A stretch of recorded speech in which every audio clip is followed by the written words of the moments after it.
Hello there. Good day, good evening, good morning, wherever on this big blue ball you may be.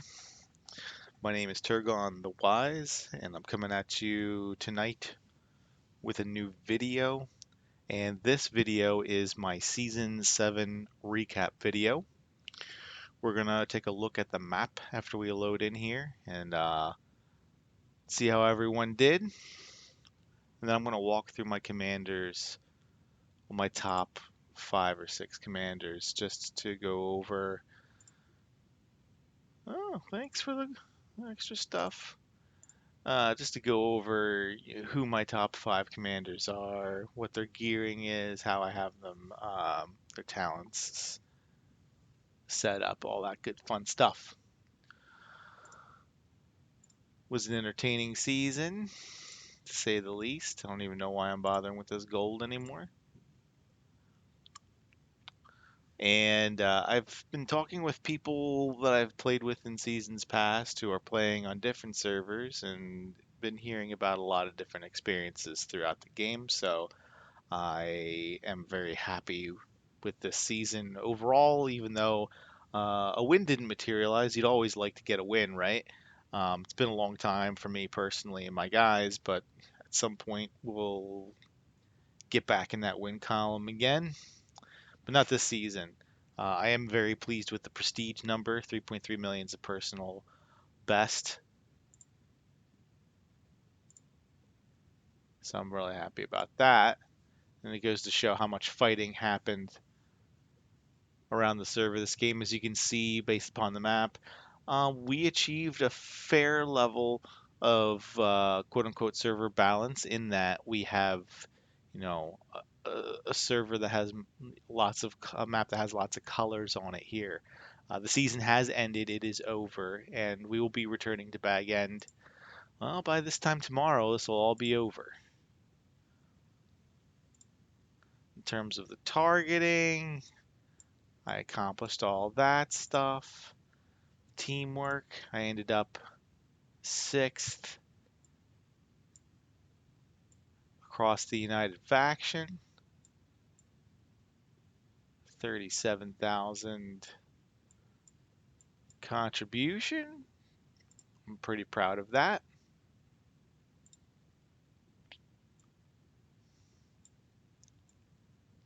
And then you can see the migration is occurring at 2 UTC on the 29th, which is 23 hours from now. The winner this season was Lothlorien and Gondor. They took the ring. They teamed up with Gundabad and Variag and defeated their foes, whom were my faction Arnor and our United faction Linden. And then we also, for a time, had Rohan, Erebor in our coalition, as well as Rune. Now, as you can see, we were neatly trapped on our side of the map. Rohan had a little bit of impact fighting Lothlorien, hitting Lothlorien in their flanks at one point in the season. Erebor really did not contribute very much, if anything at all. They never really expanded out anywhere. There was one point where they had came over and took Helm's Deep, which was an interesting maneuver, but that was short-lived. Rune also trapped in the east, and they've actually been fighting against Erebor, I think, predominantly. It looks like they've been fighting Gundabad and all of them, but there has been some fighting over here in the last few days. And we set up some nice PvP arenas. And we had Dunland as a King of the Hill free-for-all. Pretty fun, exciting stuff. And all in all, not a bad season. Most of the season I spent with a team called Loki, and there was some history between them and the teams over in Lothlorien and Gondor, Yadu and Ares. And I opted to join a friend of mine who had left Loki earlier in the season. There was some things going on that I'm not particularly privy to, nor do I really care. And I opted to join this team before the season end. And the season is what it is. I had a lot of fun. I did my PvP and got a lot of prestige, so I'm happy about that. I fought hard. I did everything that I could to be helpful for Loki and for the faction. So I'm overall proud of the season. What did I use this season? Well, it's pretty obvious here. My Aragorn 2, Rep 16. This chess piece is on so that I could be particularly effective at fighting Galadriels.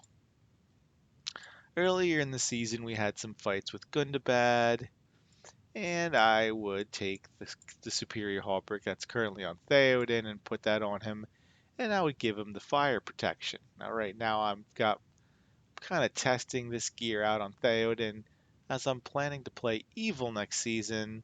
A lot of this gear is probably going to be going to Khaldun. In terms of what else I'm using on Aragorn, got the Battle Axe with Flay, and I go with the Knight build. So I use the Blinding Barrier, and then the Heath Lane for some heal, extra army HP, and the Might Focus. In terms of the skill points, this configuration is really for fighting the light side. The only difference would be if I was fighting the dark side, I would reset my talents, put all of these back the way that they have it, and only have 14 points in Hidden Air, and put 1 point in Sun and Moon Splendor, so that my men units gain stun immunity against orcs and Uruk-hai. Next, we go to Gimli. We've got his unique, which I will miss sorely next season. And we do the scale mail to give him a little bit more might on top of the might. The army defense is really what I'm looking for here to beef up my army units. And then I like the brutal helmet on him. I like this chance for stun. I like the might and the speed, and then more army HP here. Stacks the Heath Lane, more HP there. A light heal, more might focus. In terms of the skill points, you want to have the top R0 and the R3 maxed out. And then you put 2 points in the break defenses, 5 points Lord of the Glittering Caves, and then the heavily wounded stops healing. None of this should be a surprise to any seasoned light side players, but if you're new to the light side, maybe this is intriguing for you. My main commander is Gilgalad, and I went through him pretty extensively in another video. Um, got the Elven White Knife, the High Off Halberg, the Hunter's Guide with Aegis, and the Silver Harp of Rivendell. He's currently configured for fighting more light side opponents. If I was going against a Witch King with Pursuit, then I would be taking all these points in Kingly Kin and Icicle and dumping them into the White Council tree. And whatever's left, I'd put up an Icicle up here. Just abandon the Kingly Kin tree altogether. If I'm fighting specifically a DD com, I'll re-roll this and put 8 points in Icicle and 4 points in Dazzle. Really good commander. I really love Gilgalad. My fourth commander is Galadriel. You do the Carver with the Smite. That's pretty much a standard on her. I see a lot of people rolling her with gold gear, and this build honestly stacks pretty well against a lot of it. The Scale Mail, Melee Vigor, stun immunity for the first 2 rounds, more might and focus, and the Pipe, more heal, more focus. The talent build should be no surprises here. You want to max out everything in Mistress of Magic and everything in Nenya's Guardian. I dump 4 points in here for some more healing and some more healing. I usually focus this tree first, get this to 15, 1 point in here, 7 points in there. After I have 1, 7, 15, I come over and I do Nenya 15, Ring of Water 7, Magical Berry 7. Come back over here, do like 2 and 1, then max out Focus Wraith, and then a couple more points over here. Fifth commander is a Seal Door. A little bit of work to be done on his gear here. Finish off this Ranger Shroud at some point. I think it'll be really nice once that gets maxed out. The Mirkwood Bow, more range damage. The Trapper's Hood. I have a stereo on him right now, but you can sub this out for the one that reduces damage by to ranged units by 6%. Neither's really wrong. And then I put the Wizard's Fireworks on him for Pursuit. In terms of the skill build, the skill build I have right now for him is a little bit more weird. It's experimental. I like this one because it inflicts madness both on the enemy units and commander, and it does it over the first 2 rounds as opposed to just the first round, which is what you get if you go with the Consequence of Greed build. Now he's not level 50, and I only have him at rep 7. If I had more points, I would do more things. Usually put a couple points in King of all the Dunedain and a point in Dunedain Bloodline. This is more of an experimental build, like I'm saying. Kind of turns him into a Frodo bomb. Didn't have particularly fantastic success with this build. I actually think the other build, based upon my current gear and rep level, is a little bit stronger from the tests that I conducted last couple days here and throughout the season. So I don't recommend this build until you're a higher rep level. Those are my top 5 commanders, and then I also had Faramir with his unique, another Mirkwood Bow, and then there's the ranged Vigor Hood. And I went with the ranged Might Fireworks. No, not really any reason to put Pursuit on him because Pursuit is part of his kit right here with the Foresight. And you want the Guide. Boost that physical damage. Armed Escort for more skill damage. Hair for defense. Nobility. More damage dealt to men. And then the Rangers and the flanking. For range units, you could swap it over to Rush if you want a little bit more damage if you're facing non-ranged opponents, more melee. Like a Witch King. And then we also have Gandalf the Grey. Ranged Might. I do the guard on him, but I would have actually preferred to have done the ranged one, the one that reduces damage received by ranged, but I don't have one laying around right now. The Bone Mask, and then he has Pursuit as well.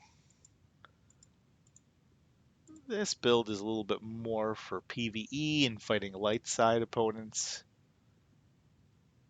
If I was going to be facing Witch Kings or Dark Side opponents, obviously I would be maxing the White Council tree. But I like this build for fighting light side build.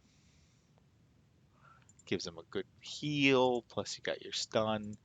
Wizard, so you're reducing defense for 3 rounds. And then you've got this guy that helps you just generate a little bit more heals. It's good to put a point in Surge. With Randir, Convener, and Free Peoples is obviously all really good stuff that you want. And those are my top, what am I at now? 7? Yeah, there's not really any point looking at anyone else, but that's what I've done this season. I'm going to Evil next season. I'm going to play Evil for the first time. I'm looking forward to it. I'm going to check out War of the Ring as the Evil. I think it's going to be a more relaxed season. There's no politics involved. It's just straight light versus dark. I'm curious to see what kind of a server we end up having. If any good players come, will there be any challenge? Will there be any whale evil teams? Because you never know. I mean, the outcomes that I foresee really are no one comes and plays it, and it's interesting because the server population is low and there isn't a lot of whales on either side, and anything could happen. Or no one's going to show up on the evil side, and then the good side is going to have a couple of full teams, and that will make it challenging for us. Or you could flip that. There could be no one on the good side, and there could be like one or two evil teams that are full and strong, and it's just complete server domination for the evil side. So those are really the three outcomes I'm seeing. The fourth more interesting outcome would be if there was three or four evil teams and four or five good teams, and there was actual server parity of some kind, and we could have a very interesting action-packed season that starts on day one and remains exciting all the way through the end. That would be the dream, eh? Anyhow, I want to thank everyone on this wonderful server for such a nice season. I wish you all the best in your future upcoming seasons. Perhaps we'll meet again. Um, Merry Christmas and happy holidays to everyone else. I hope that you found this video to be somewhat interesting and insightful. If you have any feedback, feel free to leave it in the comments below, or feel free to shoot me a message on Discord or in game if you know me. If you don't, then the comment section below is a good spot to get started, and we can go from there. Thank you so much for taking the time to watch this video and for another exciting season. Looking forward to season 8. Wishing you all well. Take care of yourselves, and we'll see you next time. Cheers.